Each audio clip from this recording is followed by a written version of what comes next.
Hello, welcome to 2 Cells 1 Pack. Today we're going to tear down the V12 high torque and do a tire change. So let's get down to it. So the tools that you'll need are a good set of hex tools. You can get these T-handled hex key sets. The sizes you'll need are the 2.5mm, the 3mm, the 4, and the 5mm hex keys. On top of that, you'll need a PH2 screwdriver, some tire levers to take the tire off the rim, a tire valve core remover, and a pry tool. And if you don't want to stress yourself out, I always like to use a hammer. So in order to release these pedals, there's actually no grub screws on either side of the pedal, unlike other UUCs. It's just one grub screw at the bottom that's a 4mm hex. So looking at the pedal here, at the bottom here, you can see this hole. You want to insert your 4mm hex and just back out this grub screw to release the pedal rods. Now you want to do this on both sides. Now that you've released that 4mm hex at the bottom, you want to take a long screwdriver and tap the pedal rod out of the pedal.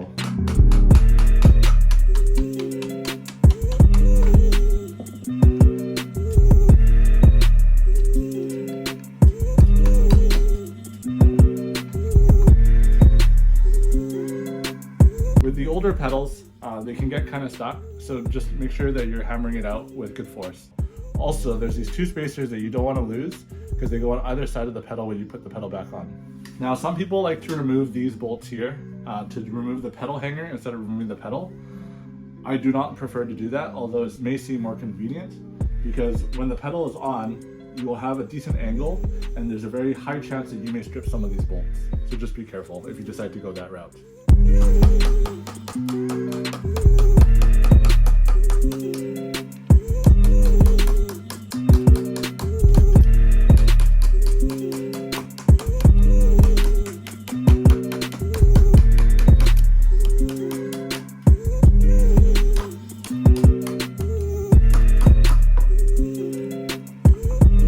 Now that we have removed the pedals, the next step is to remove this side pad. The side pad is held on by some clips, and it's best to use a plastic pry tool if you can to pry. Now the best place to pry is somewhere around this 11 o'clock region, and you want to slide this pry tool underneath until you hear it click.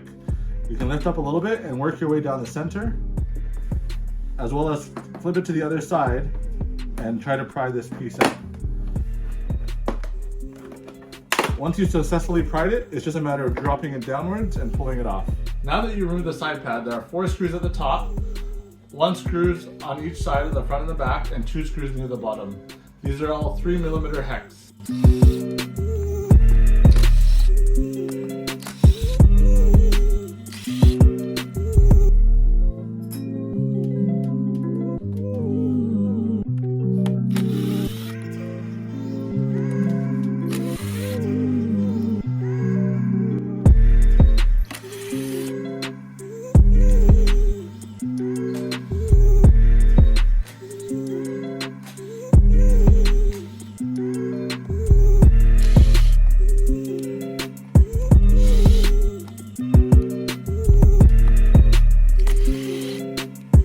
There are 3 different types of screws.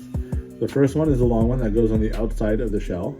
The shorter one is the one that goes underneath the side pad. And the last one is this 2.5mm hex screw that flanks either side of the side shell. Since EUCs use a good number of screws, it is a good idea to snag one of these magnetic dishes so that your screws will not fly around even if you drop them. We can now lift this panel out. Sometimes it may get stuck here and there, but you want to lift the bottom edges and you'll see it pop right off. Now that you have the side panels off, it is now time to remove the back and the front panel, which are held on by 3 screws each on both sides.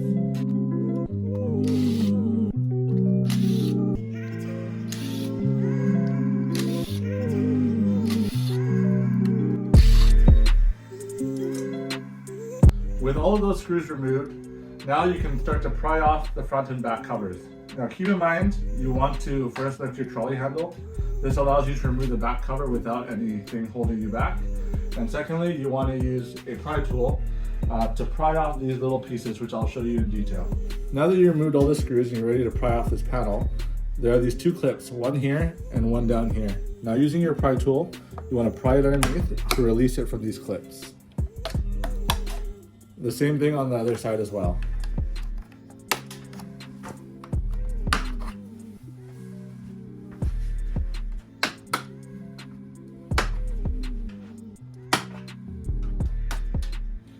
Once you have pried off all those clipping points, you can now try to slide off this panel, and it should come right off.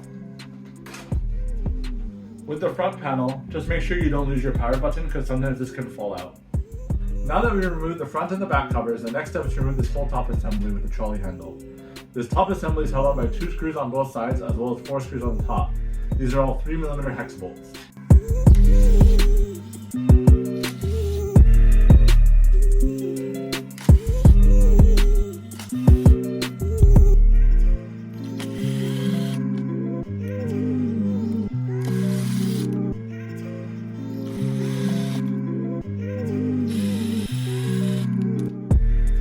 Now that we've removed all 4 screws from the sides as well as the tops, the next step is to pry these 2 clamps here.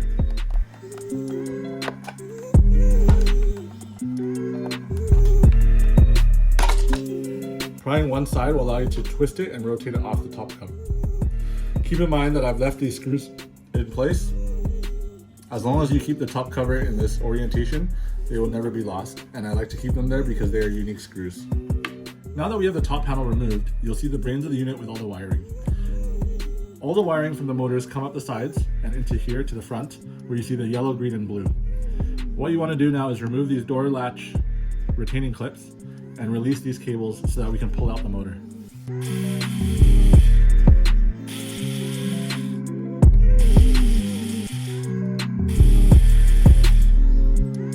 Now that we've removed those retaining clips, we can go ahead and remove these phase wires as well as the hall sensor cable. It can be a little bit tight, but you want to give a good yank to them and they will come out.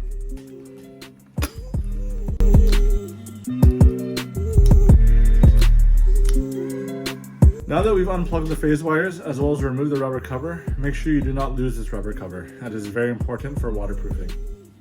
Now that these cables are dangling, we now need to remove the retaining clips on either side.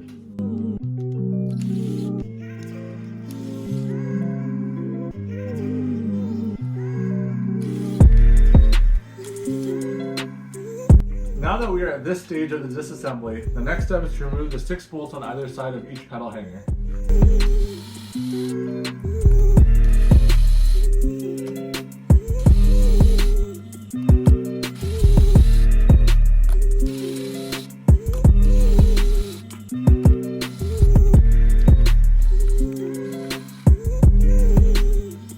Once you've released all 12 bolts, it is now time to lift the shell off the motor.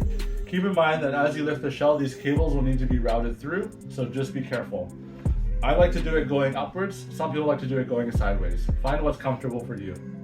As you try to release the shell from the motor, make sure you pry in an outward fashion to allow the motor cable to run through to the bottom. Now as you lift, be sure to feed these wires through the shell in order to not pull any cables and destroy the hall sensor. And now we have the motor. As you can see, the tire valve will be on the left side of the wheel. So having this sort of work table is very convenient because you can put the pedal hanger as well as all the motor cables through the hole so you do not pinch anything.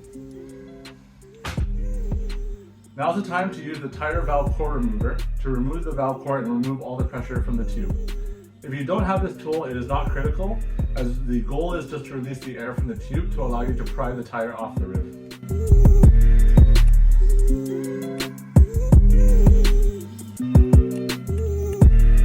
Now this tire was flat to begin with because there's a puncture, and that's why no air came out. In your instance, if you're just replacing the tire, you may have a lot of air shooting out as you remove the valve core. Now that we remove the valve core from the tube and let out all the air, in some cases it's good to kind of push the tire down to release any sort of stiction between the tire and the rims. Now using these tire levers, we're going to pry the tire off the rim.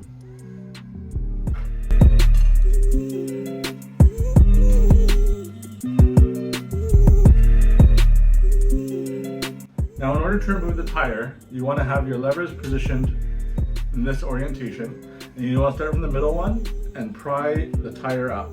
Now sometimes these levers, if they're too close, may fall out, but you want to start by prying it over the bead.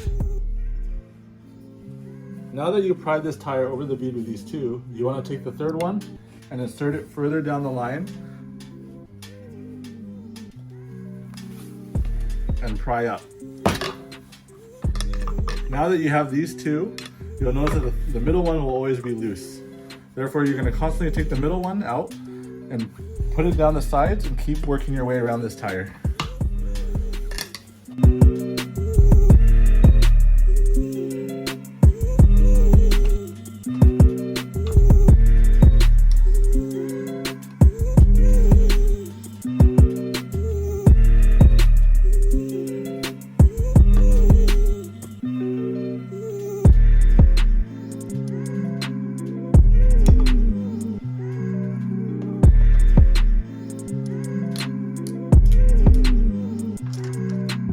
Now that we are at this point, you'll notice that the tire can move a little bit.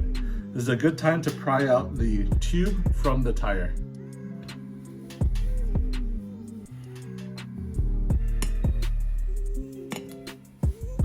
So you want to push out the valve into the hole and reach in and try to pull this tube out.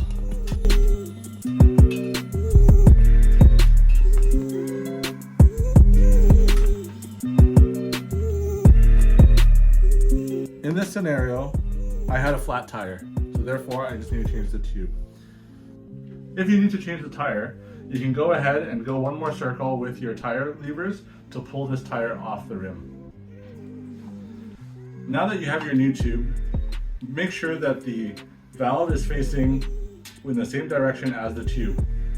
Some valves may be straight and some valves might be 90-degree angle towards the camera. If you have one of the ones that are 90 degrees towards the camera, you may end up with issues where the tire valve may scrape the shell. So please make sure that your tire valve is facing in the direction of the tire.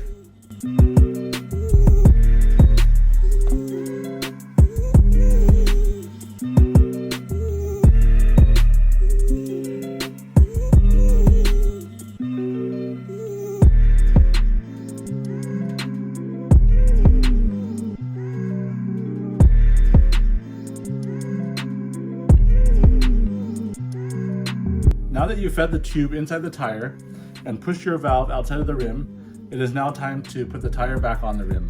However, my personal preference is to put a couple PSI into the tube so that it can inflate into a circle and reduce the probability that you'll pinch it when putting the tire back on with the levers.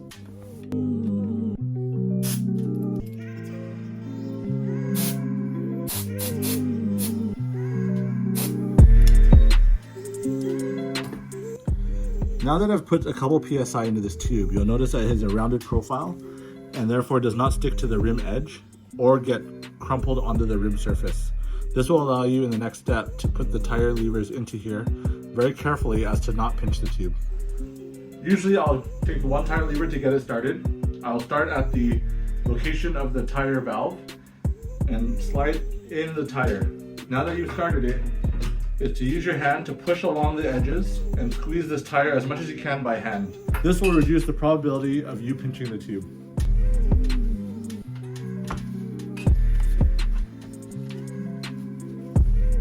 As you get close to the last 1/3 of the tire being put on, this is where you want to start using your tire levers, but very carefully.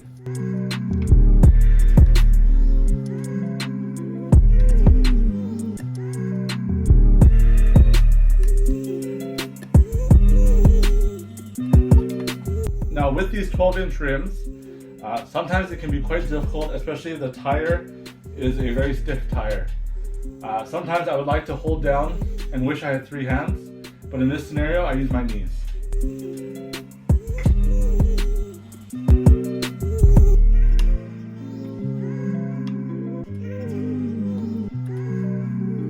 Now that your tire is fully on the rim, you want to make sure you massage it so that it is centered along the line with the edge of the rim and it is equal.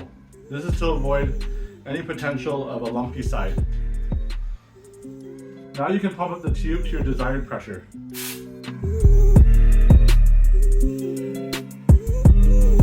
Once the air is in the tire, it is now time to reverse what we just did and reinstall the motor into the wheel.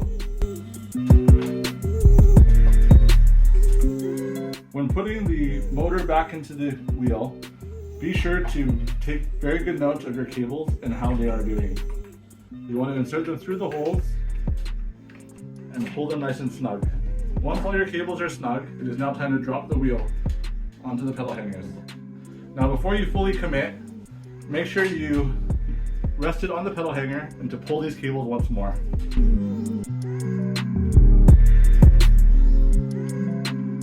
Now that the cables are all taut, we can insert it.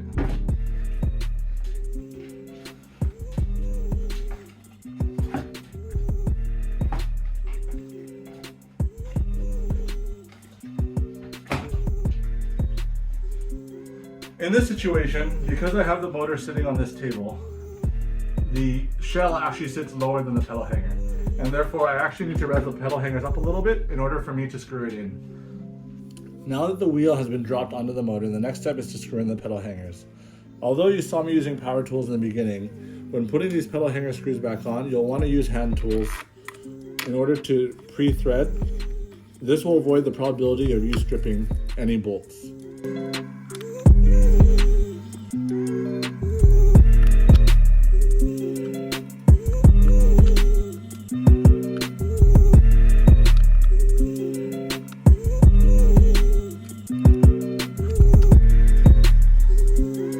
Now that you've hand turned all the bolts into the threads to prevent any stripping, the next step is to tighten. Now, from an auto mechanic side, my preference is always to tighten in a star pattern. So if you can start from one side, 1, 2, 3, 4, 5, 6, which prevents any weird tightening problems.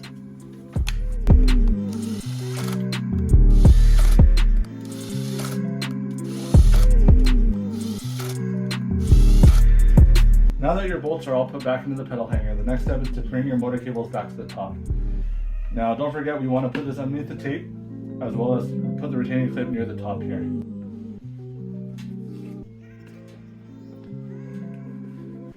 If your tape has lost its stickiness, it may be a good idea to replace it, otherwise you can reuse it. Now that we're about to put the retaining clip, I always like to remember this. It is a sad day that I had to work on my EUC instead of ride, and therefore the retaining clip is always a sad face.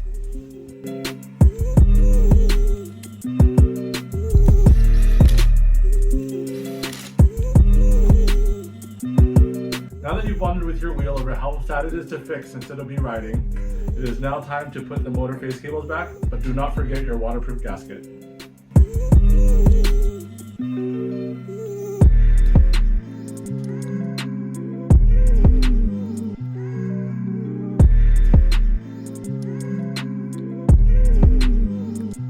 Now that we have the waterproof gasket put onto the phase wires, I usually like to plug the hall sensor cable in first and then put these in one by one. I will pre-place them and then I will insert them all at the same time.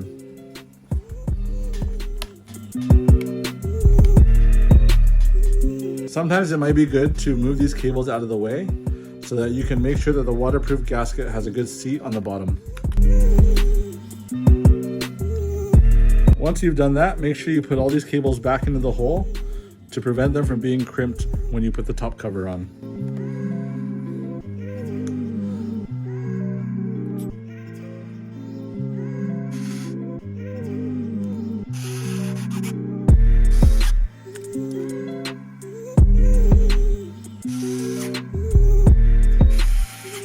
Now that you have your door latch clips on, the next step is to put your top cover assembly back on. However, before you do so, make sure you check these 2 circles as well as these 4 posts to make sure that there are no cables in the way that can be crimped. In this scenario, you'll notice that this one is slightly over the circle, and if you don't move it, it will get pinched and it may destroy some items. So make sure you put it to the side and make sure that these areas are all clear and free of any wires. Now you're ready to put the top cover assembly on. Now that you're ready to put your top cover assembly on, make sure you line up these 2 holes with the 2 ledges there. Once you see that everything is lined up, you want to push down and you hear the clicks. Now that this is complete, you can screw in the 4 screws at the top.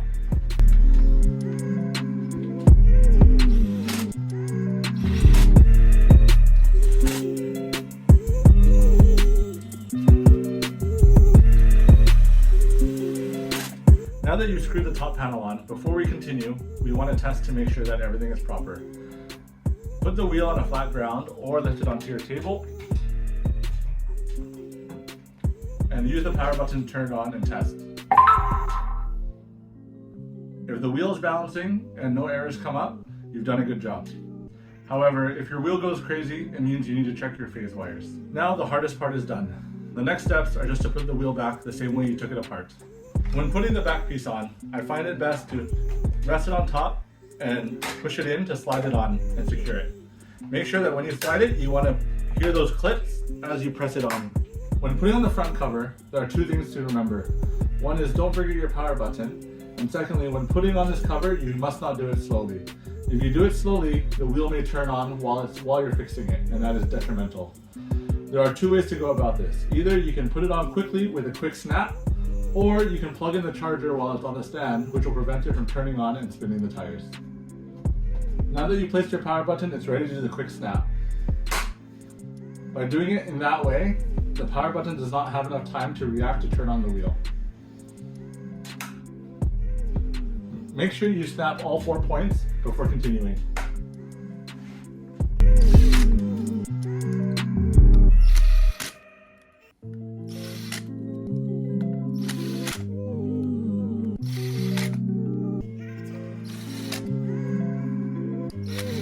And just as a reminder, we are using the small screws for everything inside the shell.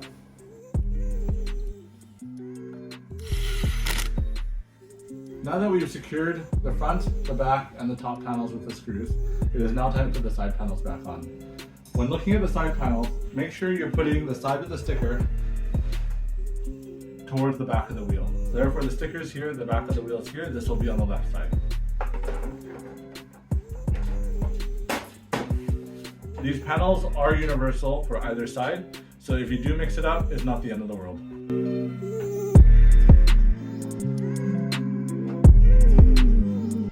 Now when screwing these panels in, for the ones up here at the top, make sure we're using the short 3mm screws, and the ones on the outside edges of the case, we're going to use the longer screws. The two countersink screws will be used here and there.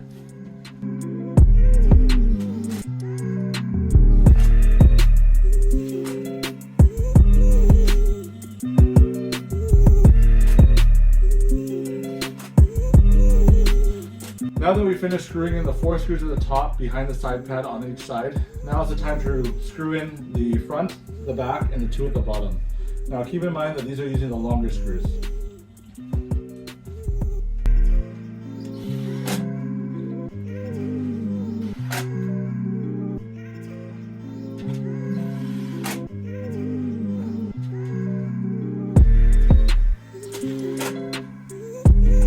Now that you've put back all 4 of those screws on each side, the last one is the countersink 2.5mm screw on each edge of the shell.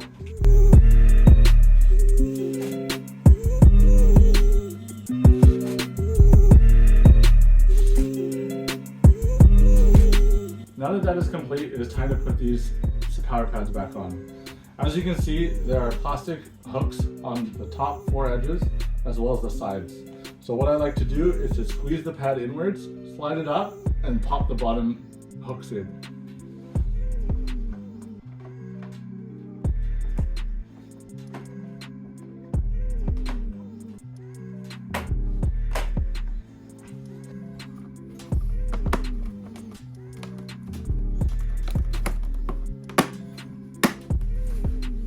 Now that the pads are done, the last step is the pedals.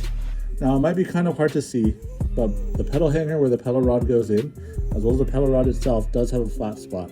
So when putting on the pedal, you want to make sure the flat spot is vertical towards facing you, or else you may have a difficult time putting the pedal rod back in.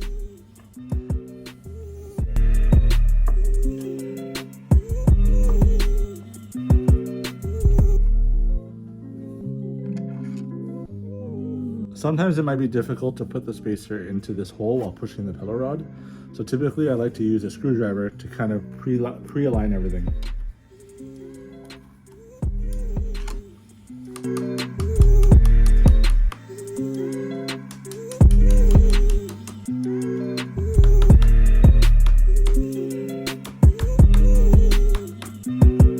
Now that you've put your pedals back on, do not forget to tighten the 4mm hex at the bottom.